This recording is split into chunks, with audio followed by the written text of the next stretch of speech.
Hey, Hempfield athletes. Hope you guys are doing well. Now that we're quarantined, not a lot we can do in terms of training in the weight room. So, what we're going to be doing is kind of taking you through an at home workout or giving you a workout each week. It'll be divided into different phases and different parts of the workout. This part right here is the main part of the workout, or what you would consider the strength part that you'll do after the plyometric training. I'm here with Mr. B. We're going to take you through a couple of the exercises that you're going to be doing this week, kind of show you what you're going to be doing. We're going to show you the modification or the easier part of the exercise, and then a harder version of the exercise, or a version of the exercise if you have weights. We're down here in Mr. B's basement. He has a great setup here. I know you can't see, but he has a home gym down here. Unfortunately, most of you don't have that equipment available. So all of our exercises and everything that we do for our workouts are going to be body weight based. There are limitations with that, but there are also some great advantages that we can use when we're body weight training. It's going to allow us to focus on the basics, and it's also going to allow us to do a lot of unilateral training, or do a lot of one leg at a time or one arm at a time. And that's really going to come in handy when we're working our hips and our lower body. A lot of times, if we want to be great athletes, we want to have great hips in terms of our strength, mobility, coordination, more so than upper body. And so with a lot of these exercises, based on the lack of equipment, there's not going to be a lot of upper body things that we're going to be able to do compared to the amount of lower body unilateral or single leg, one leg at a time training.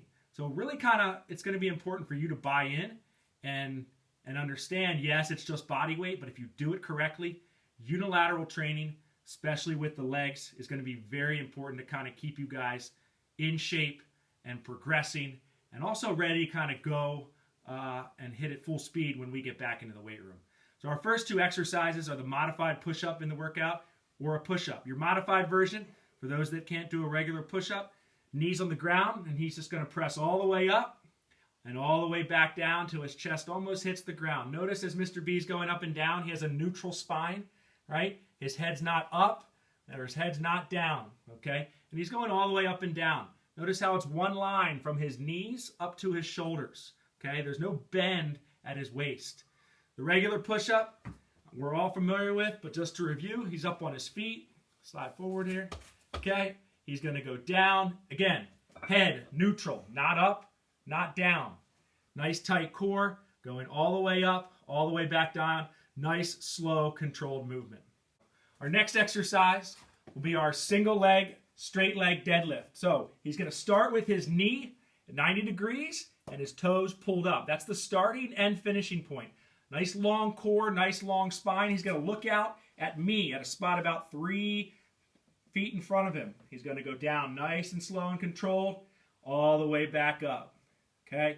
This is about being slow and controlling this movement. We're getting a balance component here too. He's going to do 10 each leg. Okay? For those of you that have weights, or if you realize that 10 isn't hard enough, get 2 milk jugs, 2 liters, whatever. Hold weights in your hands. Again, nice, slow, and controlled movement. Nice, long spine. Okay, looking at a spot out in front of him. Slight bend in his knee. Okay, and then he's just hinging or bending at the hips. Okay, single leg, straight leg deadlift is your next exercise. So the next exercise will be a plank. Our modified version, our easier version, is a high plank, or what many of you know as push-up position. So for our high plank, it's that start of the push-up position. He's nice, again, neutral head, neutral spine. Hands are right below his shoulders. He's nice and solid, okay? Squeezing his core as hard as he can and breathing. Okay, you're going to hold this anywhere from 30 to 60 seconds, no longer than 60 seconds.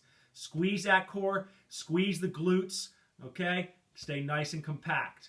For those of you that can advance to the lower plank, a little harder version, okay, our low plank, with which we're all familiar with, again, same setup, neutral spine, elbows right below the shoulders. He's nice and solid through the core, okay? Nice tight glutes, and notice his hips aren't up in the air, and his hips aren't sagging down. He's a nice straight line, okay?